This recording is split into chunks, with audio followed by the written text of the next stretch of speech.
step into the glamorous world of the Real Housewives of Lagos, where the vibrant culture, opulence, and drama of Nigeria's most dynamic city, Lagos, take center stage. This reality show follows the lives of bold, ambitious, and fiercely stylish women as they navigate friendships, family, and their thriving careers. The Real Housewives of Lagos offers an unfiltered glimpse into high-stakes world of luxury, power, and personal ambition. The much-anticipated Season 3 is currently streaming on Showmax. Take a look at this hot trailer. I've decided to grace you with my presence again. I'm back. I can afford anything I want. I am the queen of queens. I can't stop laughing, okay? Right here in the studio with me is one of the cast of The Real Housewives of Lagos, Mariam Timmer. Beyond being a reality star, Mariam Timmer is also a PR expert and a chief executive director at 16 Agency, creative director at Love Fashion Limited. Hello, Mariam. Hi, Jennifer. Wow, hot.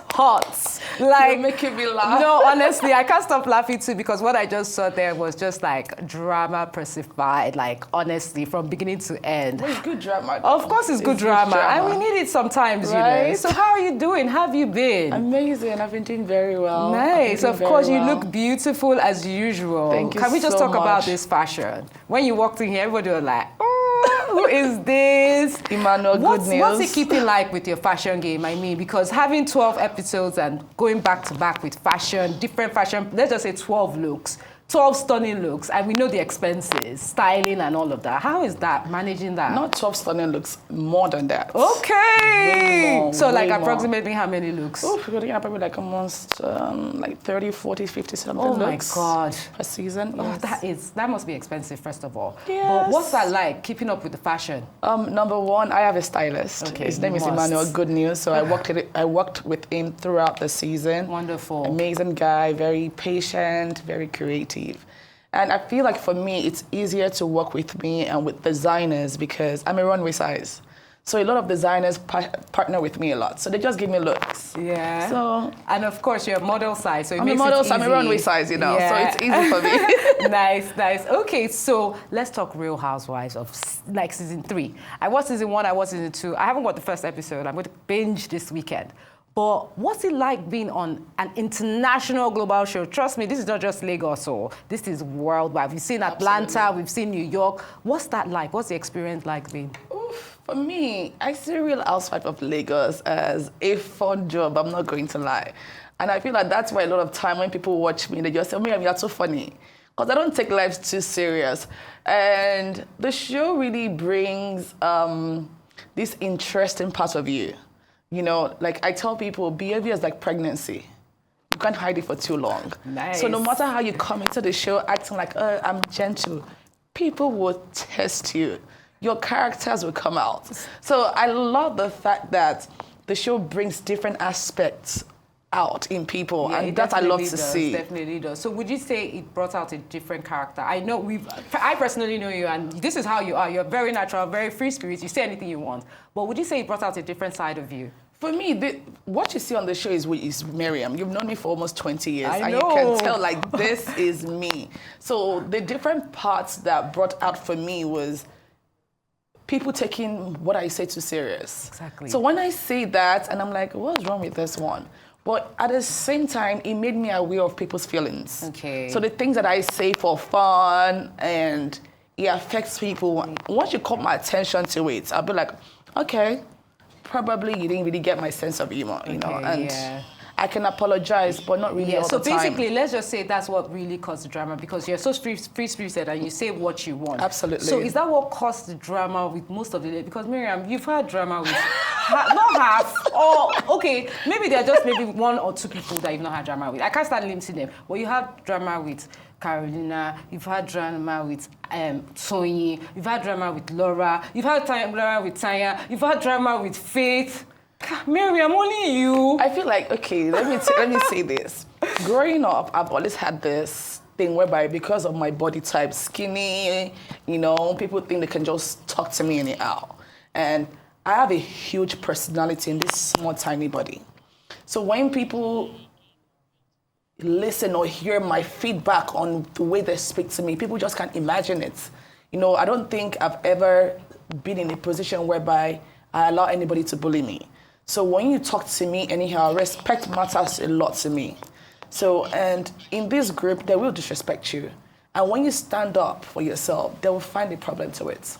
And that's what causes the drama. Okay, so when you came onto the show, and initially, Toyin was the one that introduced you to the other ladies.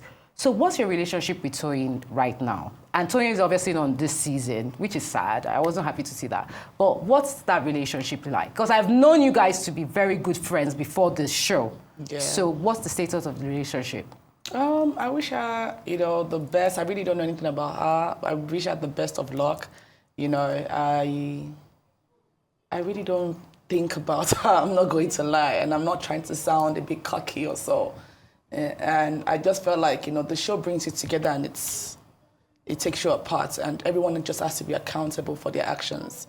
So for now, all I have to say is just that I wish I had the best of luck. Yeah, I do notice that a lot of people that do come on the show as friends don't end up being friends again. But like jeopardizing that kind of long friendship for a show, is it really worth it? I don't know. Like, I know my parts, she knows her parts. So for me, I just feel like there's just some bridges that right now I can't really say what the future is. But where I am right now in my life, I'm okay with it without her. Okay, fair enough. So what of the other ladies? Have you been able to patch any of your differences up? I actually don't have any problem with any other ladies. Like, I still talk to Yabo. Like, I think we had, like I saw on Sunday. Okay. At a party,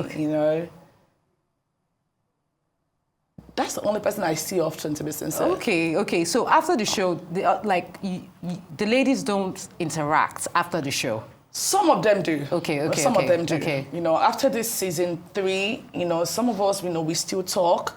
So I think for the first time, there's a bit of sisterhood in season 3 after the show. Oh, nice. That's something that I don't think we ever had. Oh, nice. That's running to my next question. I wanted to find out, so what are we going to expect in this season 3 that hasn't happened in the last 2 seasons? Oh, God.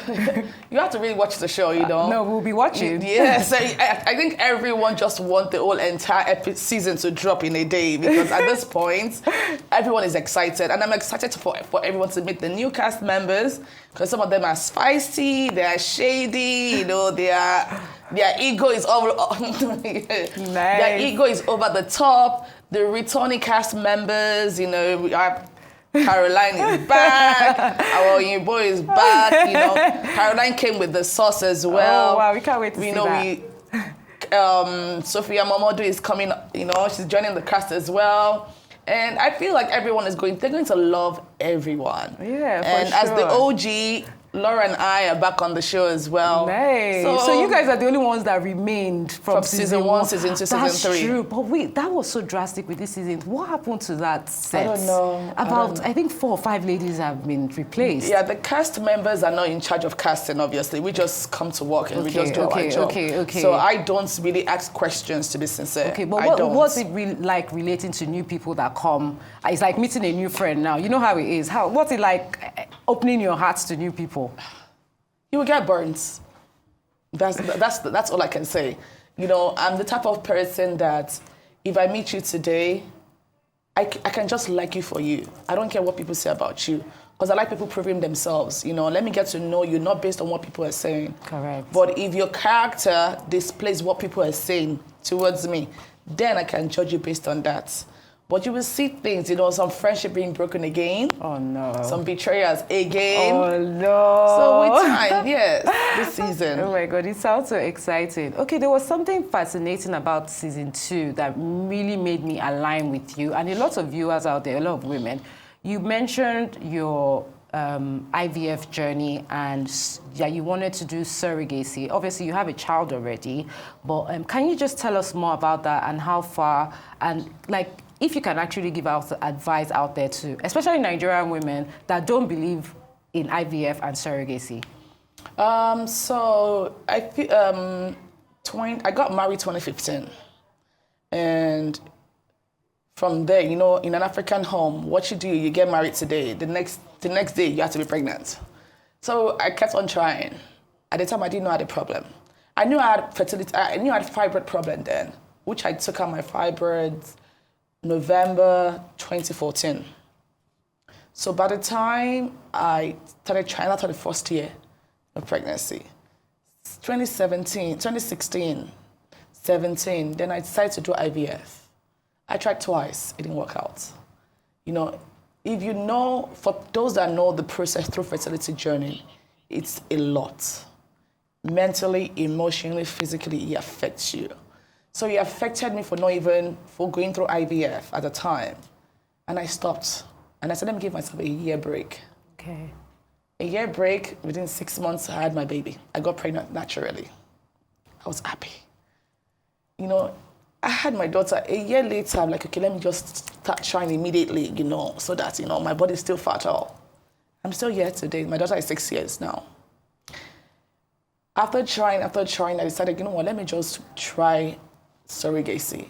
That was how I decided to share my story on the show. Okay. Because I felt like a lot of people need to be educated. Yes. That there are other means of being a mother, a parent, rather than just the natural way. Correct. You know, we have people in their 50s, 60s, they don't have any kids. Why? Because back then it was an abomination. Exactly. So I wanted to create awareness. Yes, surrogacy didn't work for me when I did it. I'm still taking a break again because it takes a whole lot on your body. You know, mentally, people around you, you're not really yourself, to be sincere. Those injections are not easy. And if you know, you know. Do you get me? And right now, I feel like I'm at a space whereby I'm still going to try again. Okay. But I just want to choose Mariam's happiness. God has given me a daughter. Do you understand? I have people that they tried 10 times. But I know that if God decides that I'm going to have just one child, I'm okay. If he wants to give me more, I will thank him again. But at least he's giving me I need to be in a good place to raise that one child he has given me. Yeah, correct. So surrogacy, IVF, it's not for the faint heart. Okay. And I feel like a lot of people, I have people that are my friends, families, and like, Miriam, why do you have to share it? This is your private moment. I said, this is why I'm sharing it. Yes. Because of the comments like this. Because a lot of people need to be aware that it's okay for you to share your problem. I have people in my DMs willingly, without money, say, don't pay me, I will be your surrogate. Oh, wow. I have people in my DMs, do you understand? Okay. I have some friends that if their husband sneeze on them, they'll get belly. Well, we are not all that lucky because we're all doing makeup, we're all dressing, and does not mean that we don't have something that we are all dealing with in our private moment. Of course. That's why I shared my journey on the show. It was wonderful. Thank you for being so vulnerable. And I like how you're sharing it right now to let people know that this situation actually happens to everyone, including celebrities. And also, it's okay for you to do IVF and surrogacy. But one last thing, I mean, dealing with all these emotions and taking injections and stuff, and being on a show like this that is very high pressure and dramatic, don't you think it affects you mentally? Season 2, it did. And a lot of the ladies didn't really know what I was going through behind the scene. Because that's why we noticed most of the time, when I was doing the IVF and the surrogacy thingy in season 2, those were my real time. And I'm coming on set and they're just saying this, rubbish, this, that, and that.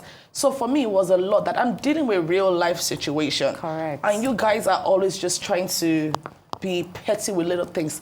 And that will make you snap. Of course. So it was a lot, I'm not going to lie. Wow. Personally, it was affecting me. Yeah, okay. I was emotional for the time. I would do a scene and I would go into my car or get home and be crying. But me, I don't cry outside like that. I'll be crying. I can just wake up in the morning or watching commercial or something and I'm crying. My hormones were all over the place. No, it definitely takes a toll on you. Yes. Okay, thank you for sharing, but I need to know what is next for Mariam in this industry. What is next for you? Tell us your future plans. So obviously I'm still in my PR game, you know. Thank you so much to all my clients. They're amazing, you know. With all my business, they're still hanging in there. And I just launched my beauty product, my skincare product called RHOL. It's an organic shea butter based glow oil to rejuvenate tailor-made skin for people with Nice. Your melanin. skin is lovely. Thank you. To embrace your melanin, embrace your skin type. Wonderful. No bleaching, organic base 100%. Good. So I launched it on my birthday, December 21st. Nice. Can't wait to see it. So I'm launching it again, which I'm distributing in so many stores, Okay. like beauty supply Did we stores. get to see it on the show? Yes. Oh, I can't wait for that episode. So I'm distributing it in few, like 20 beauty supply stores in America, in Atlanta. Wonderful. Next month. Global. So, global, yes. Boss babe. Yes. Okay. And it sold, trust me, when I launched it on my birthday, all my supplies were sold out on that day. Nice. Congratulations. Thank you so much. Mariam, thank you for sharing your story with us. We can't wait to watch the season of Real Housewives of Lagos. I know. Thank you so much.